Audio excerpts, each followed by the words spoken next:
Nigel is the VP of Content Creation at Mind. He is a former California math teacher and is a pioneer of integrating technology into the classroom. Nigel will be leading today's interactive presentation on how STMath helps meet the diverse needs of students in the wake of COVID-19. And with that, I'll hand it over to you, Nigel. Great, thank you very much, Kelsey. All right, so let's dive straight in. So great, I see tons of you are in our interactive classroom, which is fabulous. So we're going to start with this slide. So many of you may have seen this. NWEA put out a really sort of interesting report a month or so back, looking at, the effect of what was going to happen if basically students left school mid-March, which is what happened in most parts of the country, and were out for some significant time. Now, obviously, schools have had some type of schooling in the meantime. I have two kids. I have a kindergartner and a third grader, both of whom, in fact, are actively engaged at this moment, doing their various Zoom calls with their classes and so forth and so on. And I'm sure this is a very familiar situation to everybody. But their sort of, primary thought with this sort of research and looking at this was, okay, if we look at what happens in a typical summer, where students effectively forget some of the stuff they learned in the previous year, and we apply that starting in the middle of March, what does that look like in the fall when kids go back to school? And as you can see from the graph here, it's, I don't know if terrifying is the right word, but certainly it's an interesting graphic. Now, obviously, there have been some mitigating effects with some of the schooling that we've been able to do, but obviously what's going to happen later is going to be a challenge. So this is something that's coming up. We obviously at STMath have been trying to help schools as they get through this time period. And what we're going to talk about today is a lot of what we can do when we go back in the fall, how STMath can help with that challenge there. And first off, I just want to have a question. And I put out a very simple question for you. There are really no wrong answers to these.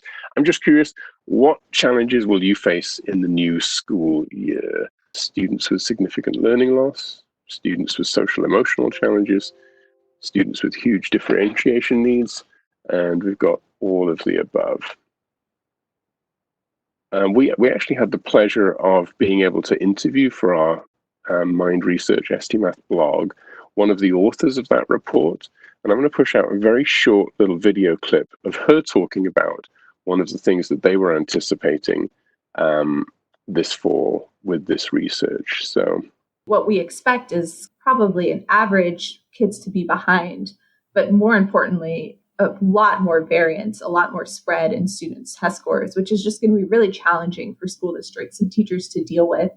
Teachers already have a lot of experience with dealing with this, but I think it's going to be even harder to really teach a classroom full of 20 to 30 kids when their range of needs are so spread out. And so to me, the real call to action from these results is just thinking about how we can support teachers in the differentiation of instruction and building in catch-up time for students who really need it the most. Cool. So hopefully that played for everybody on your devices. If not, maybe you're able to hear it through the WebEx. So we had a chance, like I said, to talk to Dr. Megan Kufield about this research, about what NWA were seeing in their data. And obviously here she's talking about this huge spread, this massive differentiation need that kids are going to have come the fall. So obviously you've got students coming back to school who are going to be really spread out. And then on top of that, we also have another challenge in the fall, and here's just one tiny example of this. So for example, in Springfield, Massachusetts, they're not yet certain of exactly what it's going to look like, but they're planning something like this. Some group of kids might go for a week, some might do, then they spend at home and sort of cycle back and forth. And I'm sure your districts are probably planning some variation of this. I know in Florida, I've heard that they might even offer parents 3 options where, for example, students, if the parents want to keep the students home, they can continue to basically go to school virtually, or they can go to school physically, or they can do some hybrid model in between. So, and I know here in California, we're hearing something similar from my kids' school, that it may look something like that. There might be some different options, or certainly some kind of spread here, or something very different about the way it's going to look. So we've got a real significant challenge, and it's very unique. It's not one we've ever really faced before. We've got kids coming back to school who are probably more spread out in their learning needs than they've ever been at any point in recent history. And yet, we have another huge challenge in that we don't necessarily have a consistent way to reach those kids. They're not going to be in necessarily the same building at the same time. They might be some of the time, but then the other time they might be working from home. So we've got this really difficult challenge to overcome, and this physical constraint then on top of that of the students potentially being in all kinds of different models, which means that teachers and districts are going to need a lot of help. Obviously, the tools that you have to reach the students are really critical. And at STMath, we obviously want to be a part of that solution. We see that we can really help. We've seen over the last couple of months, millions more students using STMath than had previously been doing so, which has been wonderful to see. And we've seen that it's actually helping. So one of the critical factors going forward is obviously tools need to be very flexible to cope with this new environment. But the other really big thing to think about is if your instructional minutes now become incredibly valuable, the stuff that you're assigning kids to do becomes really, really, really important. You want to make sure that when they're spending time with something, that it's actually worth them spending time with. So I want to push out something that is not STMath, I hasten to add. I just want to look at an example of something that it's useful because it's online, it's easy to push out to kids, but I want us to think about what is the learning that is happening from an object such as this. So you should get something coming on your screen right now. It is interactive. It's a question about volume conversions. You can see there's a problem question here. I need 2.5 gallons of fruit punch for my birthday party. It's Saturday. I only have containers with quarts. How many quarts will I need? There's also a clock here just to make sure that we add to the stress of the students to make sure they know that they're being timed, which is great. And you can choose these multiple choice things and, oh, I got it wrong, so I can try again. That's great. And you can try this on your device. You can click the various answers and, oh, I hit B and great, I got this correct. So fantastic. So this is, a typical of many of the types of things that we have available. I don't mean in STMath, but available to us in the general sort of math world. And this is potentially the sort of learning objects that students are spending time with. Now, I've got a question here, which is, what did you learn from the feedback in this question? Yeah. Okay. So the big point here is with this type of material, while it's available to students, it's easy for them to do, there's really not a lot of learning happening. So I want to look at what happens. What if we flip this? What if we change the way that we ask these questions? Can we give things to students directly where they're actually going to experience genuine learning? So let's look at this question again. It's going to be the same, literally the same volume conversion question. And this should pop up now on your device as well as on my screen. And you can see here we've got 2.5 gallons. They kind of look like milk jugs or water jugs or something. And if on your device you can do this too, you can see that you can choose how many quarts you want to be equivalent. What I would suggest is get this wrong. I want you to see what happens. Just I'll get it wrong here, for example. I'm going to choose 2.5 gallons. Let's say it's 12 quarts because 12's got a 2 and a 1. 2.5 has got 2s and 1s. So I'm going to choose 12 and let me see. Now notice I get this little conversion unit thing that comes down and visually shows me how the quarts are grouped in 4s to go with each of the gallons. And then I see this pouring happening. There are no sort of words. There's nothing about birthday parties or Saturdays or anything else to distract me from what's going on here. And I can see, Gigi could not cross the screen.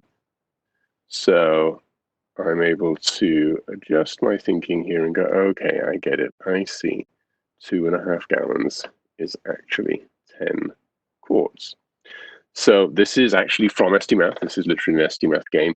And you can see here by posing this question visually, removing all the distractions, There's no sense of, there's no time pressure. There's not a ton of words on the screen. We've made it that actual learning, the students, if you imagine, if you played a ton of this, you also played games converting from pints to quarts and pints to gallons and all the sort of various different things and cups to pints, you would build a really good schema about all of these conversions. So that's kind of how the games work. They strip away all the extraneous material, dive right at the heart of the subject, and visually allow the students to learn as they're solving problems. So I want to play some more games, and I really want to have you guys play these games too. We're going to play a game sequence, and as we go through this, I want you to kind of think, what happens when you make a mistake? That's a real key thing here. And then, how are these puzzles sequenced? Are they just randomly put together, or is there some kind of sequencing going on? And then, what are the different ways the questions are asked? So, and then we're going to come back and we're going to talk about these questions about this gameplay afterwards. Now, these games are actually from our new system that is coming online in the fall, and there are some new features within the games as well, which I'll demo. Okay, so this is a game called Pushbox. It's used for addition and so forth in early grades. So I'm going to just say I have no idea, just to demonstrate some of these new features. If you want to start solving these puzzles yourselves, that's totally fine. I'm just going to demo some of the new features here. So once I've made a choice, if I double click on the screen after I've pressed the go button, you'll notice at the top of the screen here, there's a couple of new features. There's this little scrub bar, which allows me to rewind the animation or to go forwards with the animation. So now a student can choose, if they don't understand something, they can choose how fast they want the animation to go. They can rewind and watch it again. A teacher can walk over, double click it, and have it and go slowly through the animation to make sure the student understands what's going on. The other thing they can do is, you'll see there's this little pencil tool here. And if you click on that, it brings up these colors, and you now have an annotation tool where you can annotate on the screen and see what's happening. So for example, I can show these 8 are going to go here, these 2 are going to go here, and that they're going to be added together. You could ask students to explain using this tool what they think is going to happen, all of these sorts of things. So these are new features that will be in every single ST Math game come the fall. They'll be able to replay and do the animation at any speed that they want, and they'll be able to annotate on the screen. So double click on the screen once you press the go button to access those features. Okay, I'm going to stop talking now and play through this sequence of games. I'm hoping that you're all playing the games on your devices. And then in a few minutes, we'll come back together and I'll ask you to, we'll go through those sort of questions about the games themselves and see what we get. Okay. Okay, well, that was not a very auspicious start.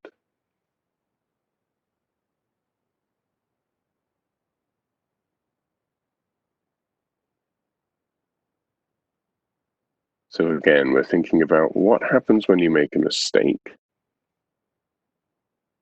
What do you notice with the sequence of the puzzles? Are they just randomly thrown together, or is there some organization here? And what are the different ways the questions are asked, which you will only really start to see once you get beyond the first few puzzles. Okay, so this is something a little bit different.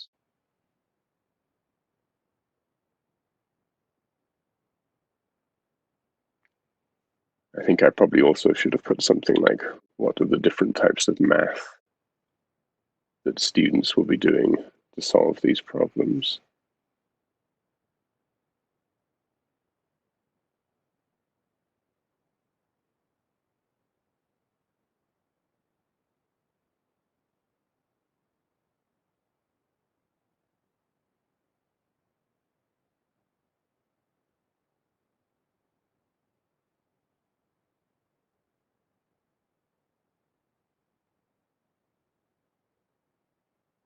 All right, and this is very, very different.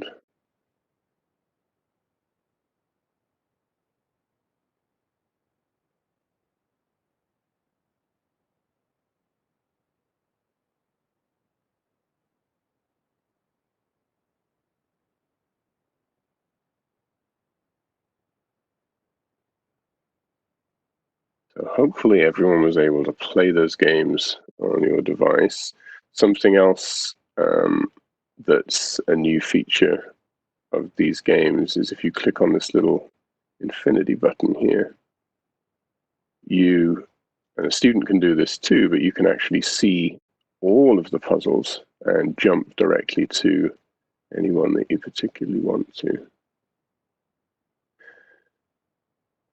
Okay, so I'm hoping that everyone's had a chance to play these puzzles. I'm going to bring us together, and apologies if you were mid-puzzle. I know it's a little easier when I'm doing this face-to-face because I can hear the howls as I stop people playing, but it's a little bit more difficult online. So, okay. So what I'd love for you to do would be to type some responses into the chat window. As you played the games, what did you notice when you made a mistake, about the progression of the puzzles, about the way the questions were asked? How do you think you or your students might use some of those new features like the animation scrub bar and tool features? And if you have any other observations about the games, it'd be great. Just any thoughts, questions about how things work, that would be fantastic. So let me see. Okay, great. Well, I'm glad we've had a chance to play the games. So let's move forward. Something else, by the way, just as an FYI, you can play a lot more STMath games. They're available online as a sort of little tester. You can try this. I've pushed. I think it's stmath.com/play. Would get you to this page where there's all sorts of games that you can actually try out. Okay. So in thinking about the games in general, one of the things that they do, one of the things we do, is we always start everything purely visually and gradually move and transition to the games and the questions being asked symbolically. And you saw that in that last sequence. Everything started visually. We ended up being able to add subtraction. We were able to ask about missing addends or even missing subtrahends. And then we were able to get to the point where we were asking the question purely symbolically. And this is something that happens throughout STMath. Now, something else we have in the fall, a new piece of this that I think is going to be very useful, is we want to go, okay, we get students from that visual to symbolic transition. Now, how can we get to the verbal transition? How can we get them talking about the math? Now, some teachers already bring the games into the classroom to make that happen, but we've actually created a whole new piece called Math Chats, which actually run on the platform that we're using right now. And these could run in the classroom or potentially virtually.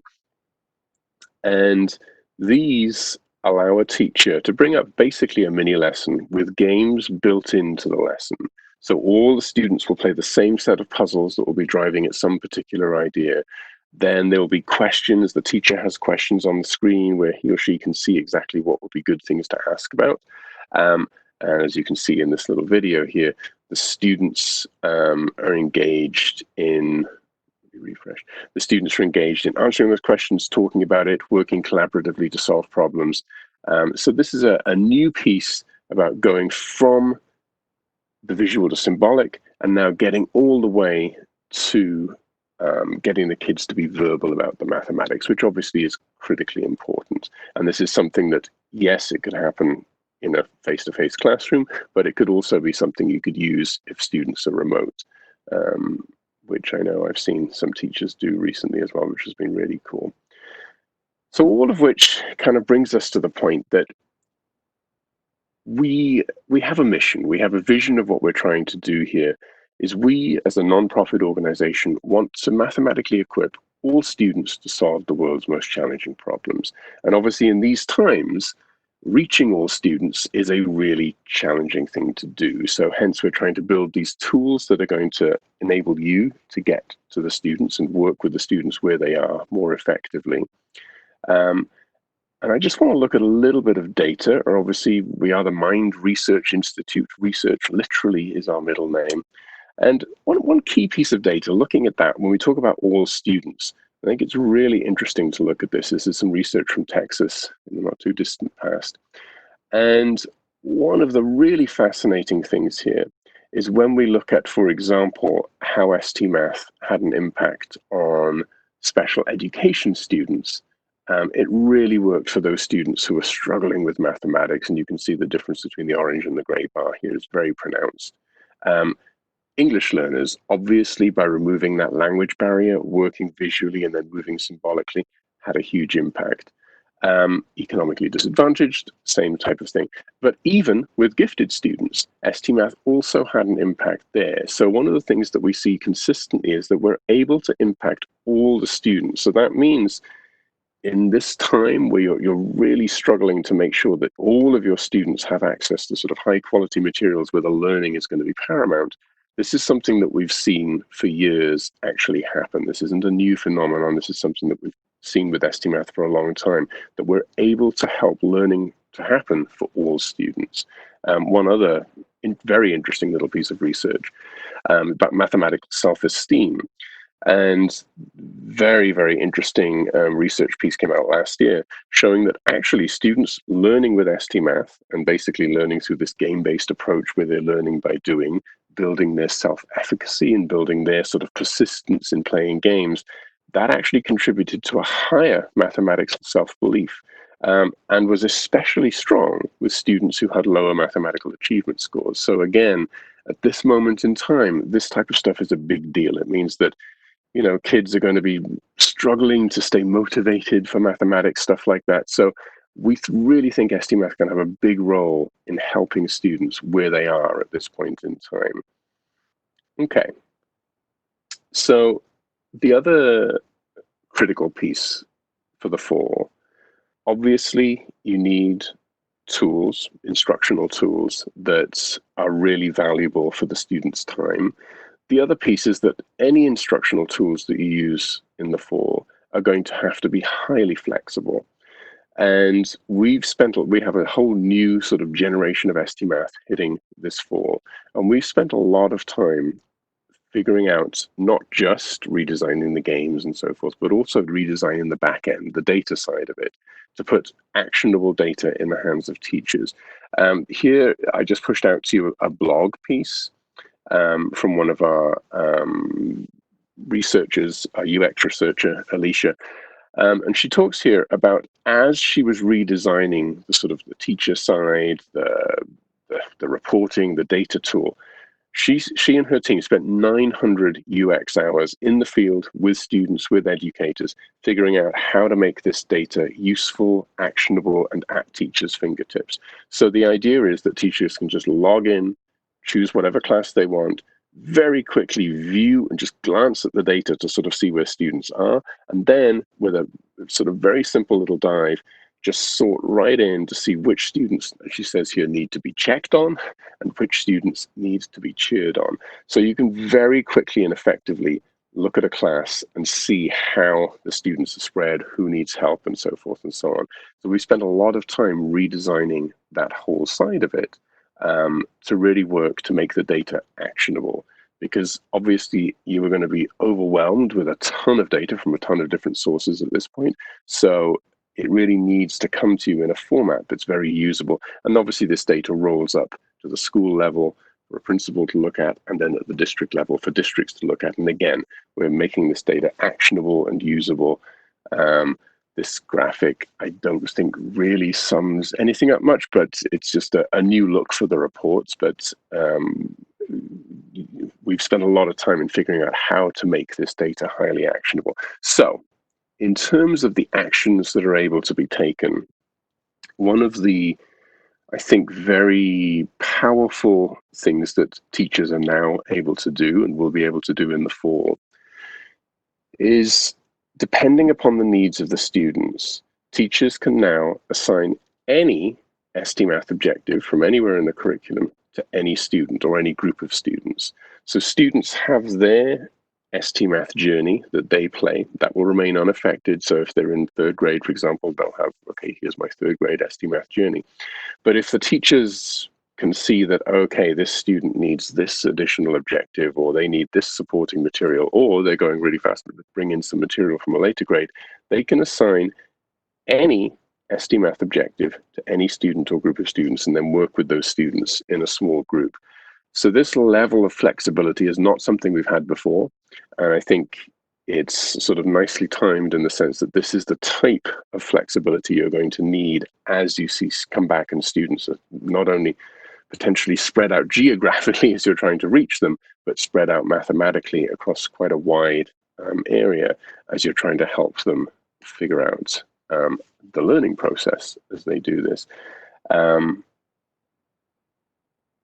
One of the other very critical things is that obviously a lot of learning is now going to be taking place, not necessarily in the school, but also at home. So we have a ton of resources for parents. And I think I've pushed out here our parent page. You should be able to have this on your device as well. You can scroll down and see. So this is something that you could also send out to parents if they're using STMath. And it gives them some real sort of crash course basics on how to facilitate, how to help their students. In fact, further down, you'll see it actually has a whole lot of STMath facilitating questions. Because we want to make sure that the parents are part of this learning process and that they're not looking at stuff and just giving kids the answer, which obviously we've been training teachers to make sure they don't do that for years. Now we need to reach parents as part of that loop as well. So we're making these resources available so that teachers and parents can be part of this loop for kids, where they all have some understanding of how to present the materials, how to help the students through, how to not tell them what to do, but to actually ask interesting questions. So you can see there's a whole lot of resources here for parents, which you as a school can actually push out, send to parents. They can also play the sample games and so forth and so on. Wow, we are done with this. Thank you, Nigel. That was a fun and informative presentation.